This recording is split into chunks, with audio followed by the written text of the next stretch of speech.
Hello friends, welcome to our YouTube channel. आज की इस वीडियो में electrician trade theory semester 2 module 2 से बेसिक वायरिंग प्रैक्टिस से रिलेटेड एमसीक्यू और उसके सॉल्यूशन पर डिस्कस करेंगे। इस मॉड्यूल पे टोटल 70 क्वेश्चन है, जिसे मैंने 4 पार्ट में डिवाइड कर दिया है। First and second part already हम अपलोड कर दिए गए हैं, ये तीसरा पार्ट है। सेकेंड पार्ट में हम लोगों ने 80 नंबर क्वेश्चन तक डिस्कस किए थे। इस पार्ट में हम लोग 81 से कंटिन्यू करेंगे। तो आते हैं 80 नंबर 1 क्वेश्चन पर। क्वेश्चन है, which classification of accessory the ceiling rose is classified. Ceiling rose को सामग्री के किस वर्गीकरण में वर्गीकृत किया गया है। तो सीलिंग रोज को एसेसरीज के आउटलेट एसेसरीज में क्लासिफाइड किया गया है। तो इसका राइट आंसर हो जाएगा ऑप्शन ए। नेक्स्ट क्वेश्चन पर आते हैं। नेक्स्ट क्वेश्चन है,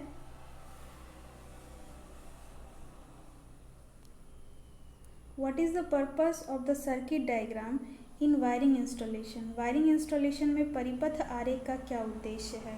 तो फ्रेंड्स, वायरिंग करने से पहले, वायरिंग इंस्टॉलेशन करने से पहले वायरिंग का जो सर्किट डायग्राम होता है वो बनाना होता है। ये बहुत ज़रूरी है। फॉर एग्ज़ाम्पल, जैसे जो सिविल इंजीनियर होते हैं वो क्या करते हैं, जैसे कोई बिल्डिंग या पुल ब्रिज का कंस्ट्रक्ट करना होता है तो वो क्या करते हैं, कंस्ट्रक्शन से पहले वो लोग भी एक डायग्राम बनाते हैं, ठीक है, समझने के लिए। तो यहाँ वैसे ही वायरिंग इंस्टॉलेशन से पहले सर्किट का डायग्राम बनाना होता है। ये इसीलिए होता है क्योंकि कनेक्शन जितने भी सारे होते हैं, कनेक्शन को दिखाना होता है, स्कीमेटिक कनेक्शन, ठीक है। तो इसीलिए इसी पर्पस से वायरिंग इंस्टॉलेशन से पहले सर्किट डायग्राम बनाया जाता है। इसका राइट आंसर क्या हो जाएगा। 4 ऑप्शन में आप देख सकते हैं, 4 ऑप्शन में आपको सटीक आंसर क्या मिलेगा, ऑप्शन डी, ठीक है। ऑप्शन डी में आंसर है, to show the schematic connection of the circuit for a specific task. किसी विशिष्ट कार्य के लिए सर्किट का योजनाबद्ध कनेक्शन दिखाने के लिए। तो बात वही है कि जो वायरिंग इंस्टॉलेशन है उससे पहले सर्किट डायग्राम बनाने का एक ही मकसद है कि जो स्कीमेटिक कनेक्शन है उसको दिखाना है, ठीक है, ताकि कोई गड़बड़ ना हो, कि बहुत ही रिस्की वाला काम है। चलिए नेक्स्ट क्वेश्चन पर आते हैं। Which electrical equipment is provided with L series MCB. L श्रृंखला एमसीबी के साथ कौन से विद्युत उपकरण प्रदान किए जाते हैं। तो एल सीरीज़ एमसीबी से जनरल लाइटनिंग की ये प्रोटेक्ट की जाती है। तो यानी इसका राइट आंसर हो जाएगा option A, general lightning. Next question पर आते हैं। नेक्स्ट क्वेश्चन है, why the looping back loop in method is preferred in domestic wiring installation. घरेलू वायरिंग इंस्टॉलेशन में लूपिंग बैक लूप इन विधि क्यों पसंद की जाती है। लूपिंग बैक, जिसे लूपिंग सिस्टम भी कहते हैं, लूपिंग वायरिंग सिस्टम। तो ये जो सिस्टम है इसमें क्या होता है कि जैसे कि एक इधर से फेज़ आ रही है, फेज़ न्यूट्रल सप्लाई से, और हमें उससे कनेक्शन करना है वायरिंग, घरों की वायरिंग, डोमेस्टिक वायरिंग में। तो ये क्या होता है, जैसे ये फेज़ हो गया, ये न्यूट्रल हो गया, तो फेज़ जैसे यहाँ वायर आते जा रही है, यहाँ एक एसेसरीज है, कोई रूम पर है या हॉल पर है, ठीक है, यहाँ पर एक स्विच या सॉकेट लगा हुआ है मान लेते हैं। तो यहीं से क्या होगा, एक पॉइंट पर हमने दिया और वहीं से तार को आगे बढ़ा लिया जाता है, फिर दूसरे वाले जहाँ भी लगाना होगा सॉकेट वहाँ पर फिर यहाँ से लगा के इस तरीके से चली जाती है, एक लूप जैसा बना रहा है, ठीक है, इस तरीके से। तो इसमें क्या हम देख रहे हैं कि वायर में कहीं भी काटने का, यहाँ से कट का निशान नहीं हो रहा है, हम काटने की नौबत नहीं हो रही, सीधी सीधे वायर चली जा रही है, ठीक है। इस तरह से ये एक लूपिंग जैसा बना रहा है, आकृति लूप बना रहा है, और कहीं जॉइंट भी नहीं लग रहा है। तो यही कारण है कि ये विधि पसंद की जाती है, क्योंकि यहाँ इस मेथड पर आप देख रहे हो कि कहीं भी कोई जोड़ लगाने की नौबत नहीं आ रही है, ठीक है। तो इसका राइट आंसर हो जाएगा, हम ऑप्शन में देख लेंगे, easy to identify the faults, no. जैसे मैंने अभी बताया कि इसमें जॉइंट नहीं उपयोग किए जाते हैं, तो इसका राइट आंसर क्या हो जाएगा, ऑप्शन में बी में देख लेते हैं, no separate joints are use. कोई अलग से जोड़ों का उपयोग नहीं किया जाता है। जैसे मैंने अभी डायग्राम में भी थोड़ा करके दिखाया, तो इसका राइट आंसर हो जाएगा ऑप्शन बी, कोई अलग से जोड़ का उपयोग नहीं किया जाता है। ये एक इस तरीके से लूप जैसा बनते हुए चला जाता है। ठीक है, इसका राइट आंसर क्या हो जाएगा? Option B. नेक्स्ट क्वेश्चन पर आते हैं।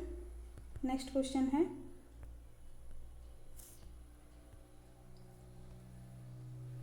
What does the symbol marked x indicate? प्रदर्शित चिन्ह एक्स क्या दर्शाता है? यहाँ पर दिखा हुआ है एक डायग्राम। ठीक है, तो यहाँ डायग्राम में आपको एक्स पर यहाँ जो इंडिकेट किया है, इस स्थान पर ये जो चिन्ह दर्शाया गया है, इसका ये क्या दर्शा रहा है, इस चीज़ को आपको बताना है। ठीक है, तो ये जो चीज़ है यानी इसका ये जो एक्स मार्क किया गया है, इसे कहते हैं, ये जो लिम्ब है इसमें तारों की संख्या को दर्शा रहा है। ठीक है, कितने तार जा रहे हैं इसमें से, तो यानी कि इसका राइट आंसर हो जाएगा number of wires run on the limb. Limb पर तारों की संख्या, जितने वायर जा रहे हैं, यानी इसका राइट आंसर हो जाएगा ऑप्शन ए। इस मार्क्स को, ये जो मार्क दिया हुआ है, ये चीज़ ध्यान रखना है, इस तरीके का मार्क है।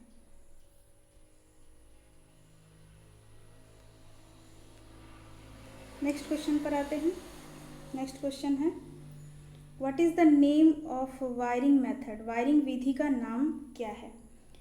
यहाँ पर दिया हुआ है डायग्राम। ठीक है, ये जो सर्किट डायग्राम दिया हुआ है यहाँ पर, इससे देख के बताना है कि ये कौन सा मेथड है, कौन से वायरिंग का मेथड जो है उसका नाम बताना है।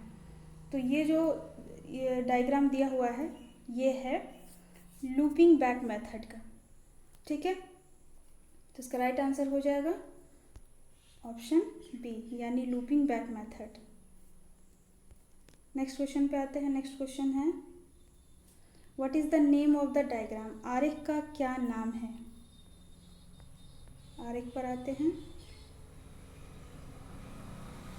यहाँ सर्किट डायग्राम दिया हुआ है। इस डायग्राम में एक लैंप है और यहाँ पर दो स्विच है, दोनों स्विच टू वे स्विच है। ठीक है, दोनों स्विच टू वे स्विच है। तो इस सर्किट डायग्राम जो दिया हुआ है, इसे क्या कहते हैं, इसका नाम बताना है। तो ये है स्टेयरकेस वायरिंग, क्योंकि यहाँ जो एक लैंप है, इसको दो जगह से कंट्रोल कर रहे हैं। यहाँ मान लेते हैं ये S1 है, ये S2, दो स्विच है। ठीक है, दो स्विच मतलब दो स्विच से एक लैंप को हम कंट्रोल कर रहे हैं। तो इसे जब हम दो स्विच से एक लैंप को कंट्रोल करते हैं, तो उसे हम सीढ़ी का वायरिंग कहते हैं, यानी जिसे हम कहते हैं स्टेयरकेस वायरिंग, या इसे हम जीने की वायरिंग भी कहते हैं। तो ये हो गया स्टेयरकेस वायरिंग। इसमें दो टू वे स्विच का इस्तेमाल किया जाता है। ये दोनों टू वे स्विच है, S1 भी है और S2 भी है। देख सकते हैं कि यहाँ 3 पॉइंट है, 1 पॉइंट 2 3, इसमें भी है 3 पॉइंट 1 2 और 3 पॉइंट है। ठीक है, तो इसका राइट आंसर क्या हो जाएगा? Option A. नेक्स्ट क्वेश्चन पे आते हैं। नेक्स्ट क्वेश्चन है what is the type of relay? Relay का प्रकार क्या है? यहाँ डायग्राम देख के बताना है कि ये कौन से प्रकार का रिले है। तो ये जो रिले है वो है इलेक्ट्रोमैग्नेटिक रिले। तो राइट ऑप्शन इस ऑप्शन में है राइट आंसर, तो ऑप्शन डी में है इलेक्ट्रोमैग्नेटिक रिले, विद्युत चुंबकीय रिले। इसका right answer option D. Next question पर आते हैं। नेक्स्ट क्वेश्चन है calculate the earth fault loop impedance if the ELCB tripping current is 30 milli ampere. Earth दोष लूप प्रतिबाधा की गणना करें यदि ELCB tripping current 30 milli ampere है। तो इसमें क्वेश्चन ये है कि ELCB अर्थ लीकेज सर्किट ब्रेकर जो है, इसके ट्रिपिंग करंट जो है वो 30 मिली एम्पियर है। ठीक है, तो इसका अर्थ फॉल्ट लूप इम्पिडेंस कैलकुलेट करना है। तो इसके लिए हम फॉर्मूला का इस्तेमाल करेंगे। ठीक है, एक और चीज़ कि जब अर्थ फॉल्ट लूप इम्पिडेंस या रेजिस्टेंस हम मेज़र करते हैं, तो हम वोल्टेज का मान जो होता है वो हम लेते हैं 49.98 वोल्ट। ठीक है, और चूँकि इसमें करंट का मान दिया हुआ है, करंट का मान दिया हुआ है 30 मिली एम्पियर, तो हमें निकालना है इम्पिडेंस। तो इम्पिडेंस का फॉर्मूला क्या होता है? इम्पिडेंस निकालने का, इम्पिडेंस यानी Z तो z is equals to V upon I होता है, ठीक है। तो हम v के जगह v का वैल्यू पुट करेंगे, i के जगह i का वैल्यू पुट करेंगे, ठीक है। उससे पहले हम क्या करेंगे, क्योंकि करंट का मान जो है वो मिली एम्पियर में दिया हुआ है, तो हम इसे एम्पियर में पहले कन्वर्ट करेंगे, ठीक है। तो जैसे कि i का मान दिया हुआ है 30 मिली एम्पियर, हम इसे कन्वर्ट करेंगे एम्पियर में, यानी 30 इंटू 10⁻³ एम्पियर हो जाएगा, ठीक है। हमें करंट का मान भी मिल गया है। वोल्टेज तो हमने जैसा कि कहा कि इसमें वोल्टेज का मान कितना रखना पड़ता है, इस 49.98 वोल्ट। तो अब हम सीधे हम इस फॉर्मूले पे वैल्यू पुट करेंगे, z is equals to V upon I. तो वोल्टेज का मान है 49.98, करंट का मान कितना निकाले थे हमने, क्योंकि 30 मिली एम्पियर है तो हम इसे मिली एम्पियर से एम्पियर में कन्वर्ट करेंगे, तो 10⁻³ ठीक है। हमने इस फॉर्मूले पे पुट कर दिया वैल्यू। अब जैसे आप इसको कैलकुलेट करेंगे तो कैलकुलेट करने पर आपको मिलेगा वैल्यू 1666 ओम, ठीक है। क्योंकि इम्पिडेंस है तो कितना वैल्यू आएगा, इम्पिडेंस है तो इसका यूनिट ओम है, तो वैल्यू मैंने कितना बताया 1666 ओम, ठीक है। इतना वैल्यू आएगा। तो हम ऑप्शन में देख लेंगे कि वैल्यू जो है किस ऑप्शन में, तो ऑप्शन बी में है, तो इसका राइट आंसर हो जाएगा option B.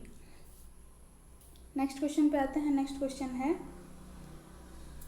What is the type of wiring, यह वायरिंग का कौन सा प्रकार है।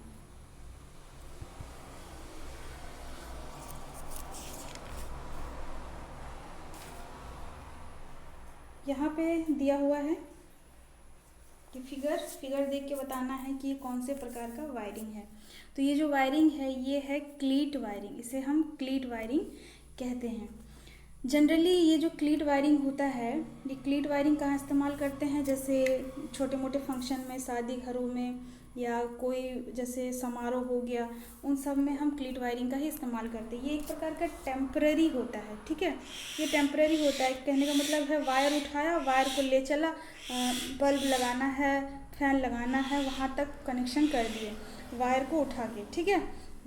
जैसे हम लोग घरों पे केसिंग केपिंग या कंड्यूट जैसे उसमें लगा के वायरिंग करते हैं, वैसे क्लीट वायरिंग में ऐसा नहीं होता है। इसमें हम कोई पाइप, केसिंग केपिंग या कंड्यूट इस्तेमाल नहीं करते। इसमें क्या होता है, सीधे सीधे वायर लेते हैं, वायर को उठा के ले जाते हैं, वायर को कहीं एक जगह क्लिप की मदद से उसको फिक्स कर देते हैं कुछ टाइम के लिए, टेम्परेरी के लिए, ताकि ये झूले नहीं, गिरे नहीं, इस तरीके से। और उसको सीधे कोई बल्ब लगाना हो या फैन लगाना हो तो उसमें हम लगा देते हैं, ठीक है।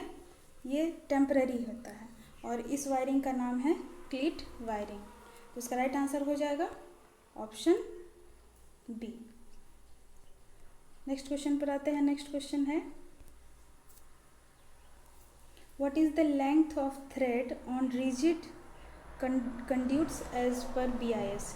BIS के अनुसार कठोर कंड्यूट पर थ्रेड की लंबाई क्या है। BIS का फुल फॉर्म हमेशा याद रखना है, ब्यूरो ऑफ इंडियन स्टैंडर्ड होता है।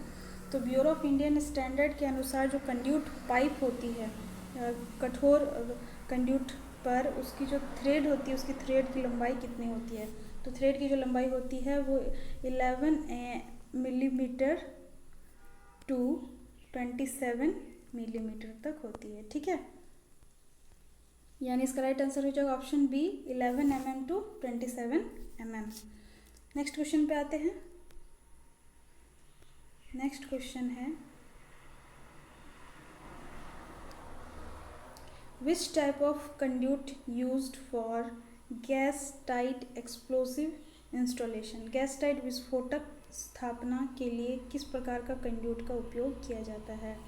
तो गैस टाइट एक्सप्लोसिव इंस्टॉलेशन के लिए कठोर इस्पात कंड्यूट का इस्तेमाल किया जाता है, ठीक है। तो इसका राइट आंसर हो जाएगा ऑप्शन बी में है कठोर इस्पात कंड्यूट, रिजिड स्टील कंड्यूट। तो इसका राइट आंसर हो जाएगा ऑप्शन बी। नेक्स्ट क्वेश्चन पर आते हैं। नेक्स्ट क्वेश्चन है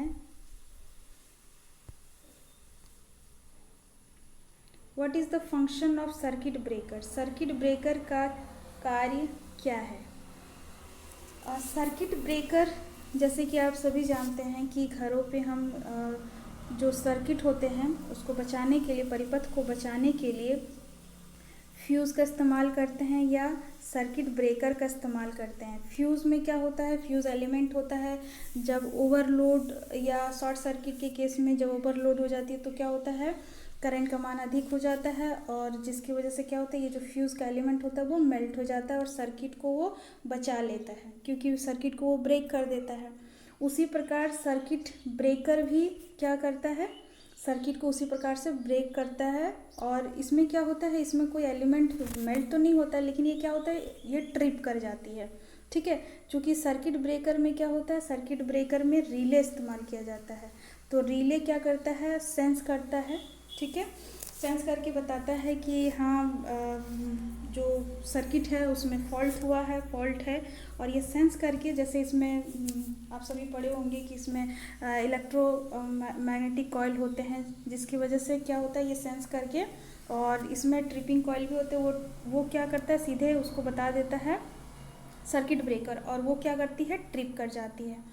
ठीक है, सर्किट ब्रेकर। तो इस तरीके से वो क्या करता है, जब कोई फॉल्ट होता है सर्किट में तब ये सर्किट को बचा लेती है। तो किस कंडीशन में फॉल्ट होता है, तो जब वो एबनॉर्मल कंडीशन होता है। ठीक है, असामान्य स्थिति। तो इसका राइट आंसर क्या हो जाएगा यहाँ, option C, breaking automatically at abnormal condition, असामान्य स्थिति में स्वचालित रूप से तोड़ना। ठीक है, अब बाकी ऑप्शन को भी देख सकते हैं, वो ऑप्शन गलत है।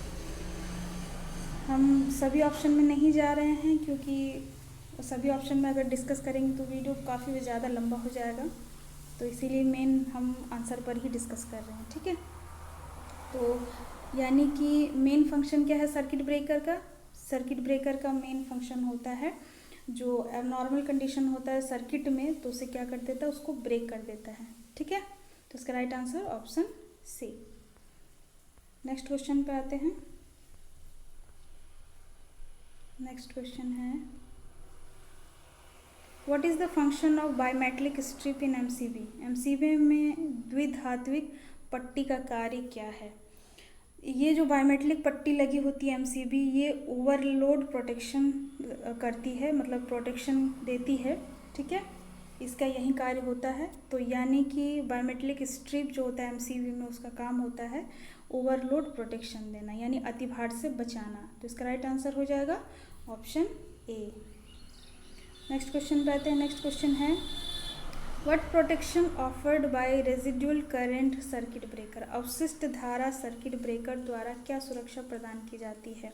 रेजिडुअल करंट सर्किट ब्रेकर यानी आरसीसीबी जो होती है वो प्रोटेक्शन देती है शॉक से, यानी झटके से सुरक्षा करती है।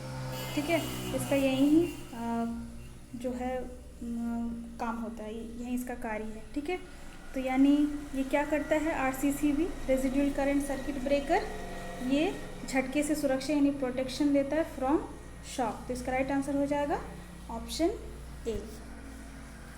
नेक्स्ट क्वेश्चन पर आते हैं। नेक्स्ट क्वेश्चन है, which wiring is suitable for temporary installation. अस्थायी प्रतिष्ठानों के लिए कौन सी वायरिंग उपयुक्त है। जैसे अभी हमने डिस्कस किया था क्लीट वायरिंग, जो कि एक टेम्पररी वायरिंग है। वो जैसे अस्थायी प्रतिष्ठान, जैसे कहीं शादी वगैरह फंक्शन हो रहा है, कहीं मेले लगे हुए हैं, ठीक है, तो वहाँ पर या फिर कहीं भाषणबाजी हो रही है जैसे नेताओं का, तो छोटे मोटे जैसे अस्थायी प्रतिष्ठान होते हैं कुछ टाइम के लिए, तो वहाँ पे टेम्पररी वायरिंग की जाती है और जिसे हम कहते हैं क्लीट वायरिंग। तो इसका राइट आंसर हो जाएगा ऑप्शन ए यानी क्लीट वायरिंग। नेक्स्ट ऑप्शन पे आते हैं। Next question, where the phase conductor is looped in looping system of wiring. Wiring के लूपिंग सिस्टम में फेज कंडक्टर को कहाँ लगाया जाता है। तो लूपिंग सिस्टम, वायरिंग के जो लूपिंग सिस्टम होते हैं उसमें कंडक्टर को लूप किया जाता है। हम ऑप्शन में देख लेंगे। ठीक है, switch box, junction box, distribution box या सॉकेट कनेक्शन में। तो कंडक्टर को लूप किया जाता है लूपिंग सिस्टम में सॉकेट कनेक्शन में। तो इसका राइट आंसर हो जाएगा ऑप्शन डी। नेक्स्ट क्वेश्चन पे आते हैं। How many link clips are packed in cardboard boxes as per BIS rule. कितने लिंक क्लिप BIS नियमों के अनुसार कार्डबोर्ड बॉक्स में पैक किए जाते हैं। तो उसमें बताना है कि कार्डबोर्ड जो बॉक्स होते हैं उसमें BIS के अकॉर्डिंग कितने क्लिप्स को पैक किया जाता है।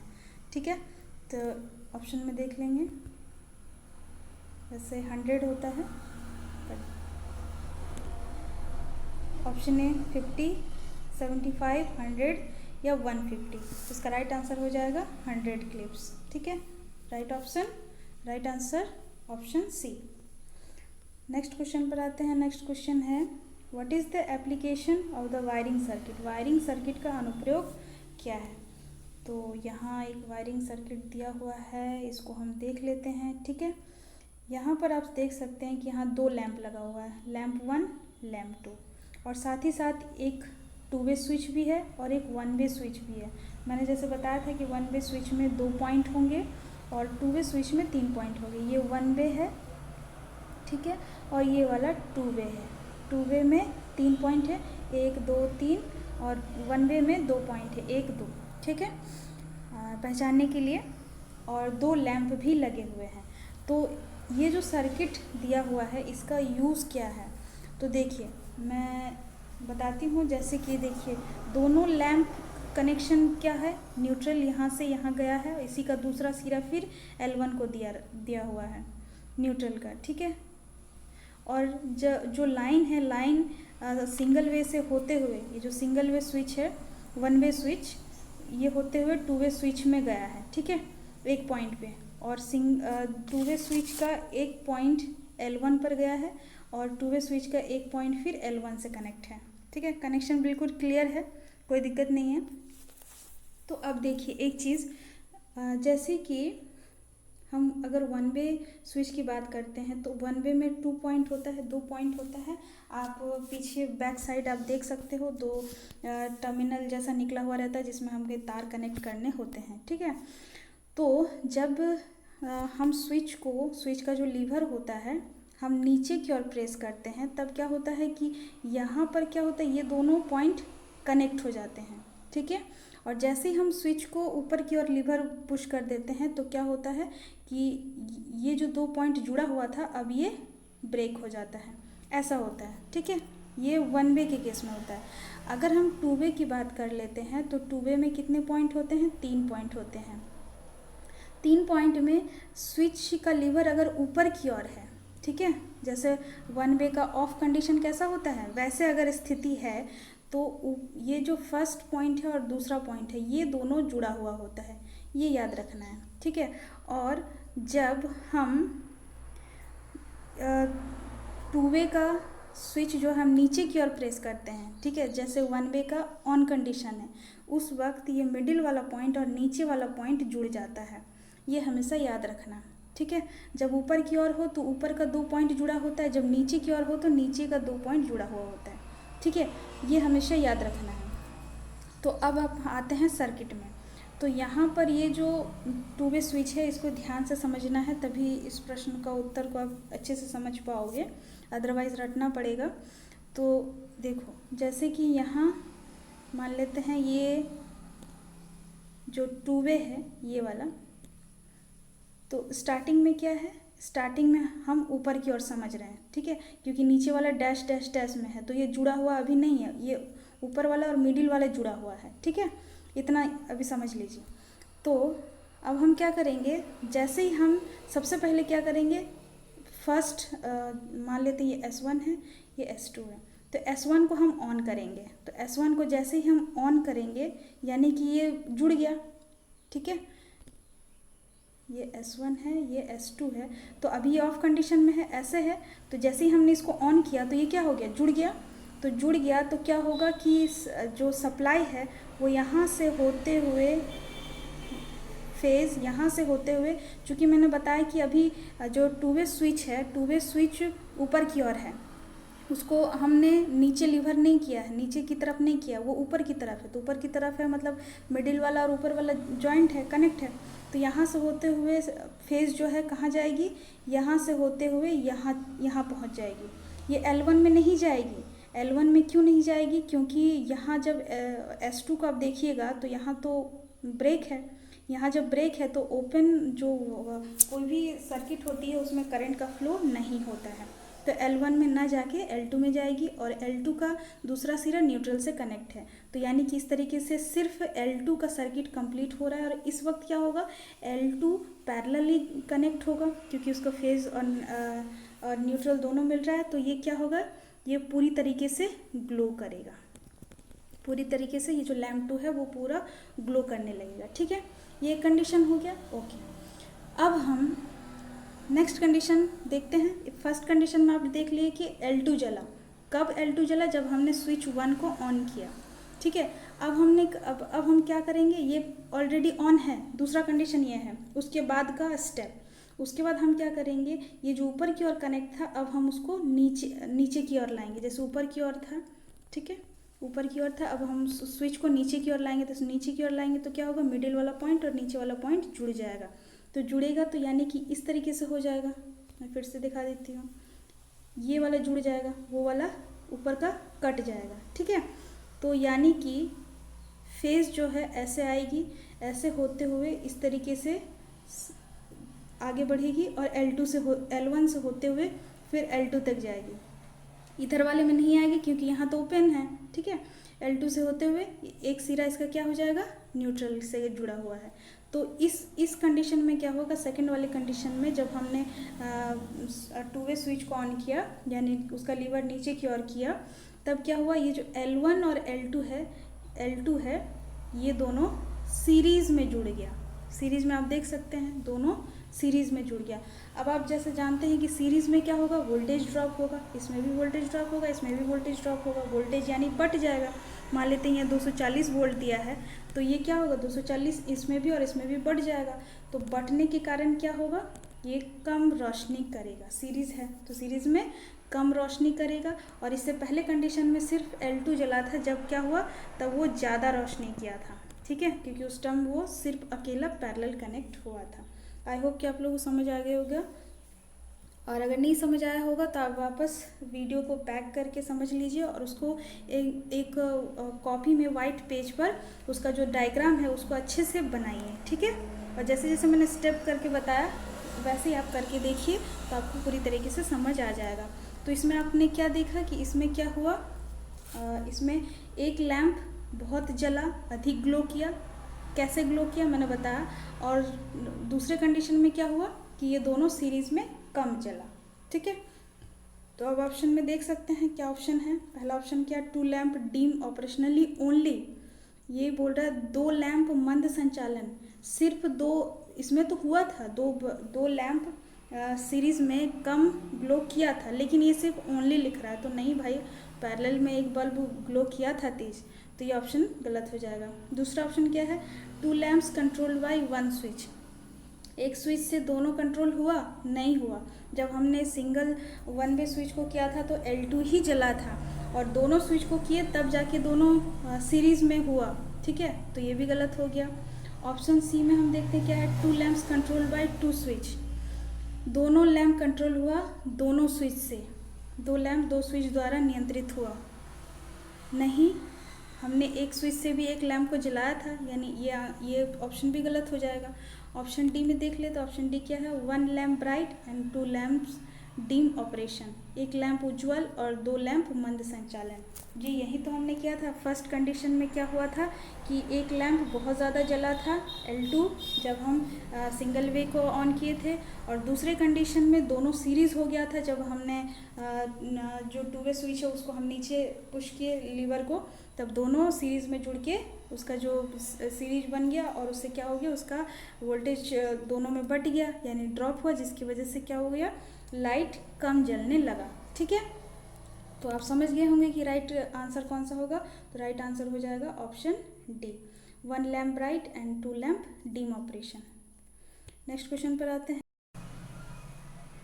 तो नेक्स्ट क्वेश्चन पे आते हैं। नेक्स्ट क्वेश्चन है, what is the reason for home theatre wiring not to run along with power wiring. Home theatre wiring को पावर वायरिंग के साथ नहीं चलाने का क्या कारण है। तो ये जो क्वेश्चन है, इस प्रकार का क्वेश्चन हम लोग पहले भी डिस्कस कर चुके हैं। तो ये जो कह रहे हैं कि होम थिएटर वायरिंग और पावर वायरिंग है तो उसको एक साथ नहीं चलाना चाहिए। क्यों नहीं चलाना चाहिए, तो इससे ये होता है कि अगर हम एक साथ वायरिंग कर देंगे और एक साथ हम यूज़ करेंगे तो उससे क्या होगा कि इलेक्ट्रिकल इंटरफेरेंस होगा, यानी विद्युतीय हस्तक्षेप होगा। ठीक है, तो उसे हम अवॉइड करने के लिए हम अलग अलग वायरिंग करते हैं।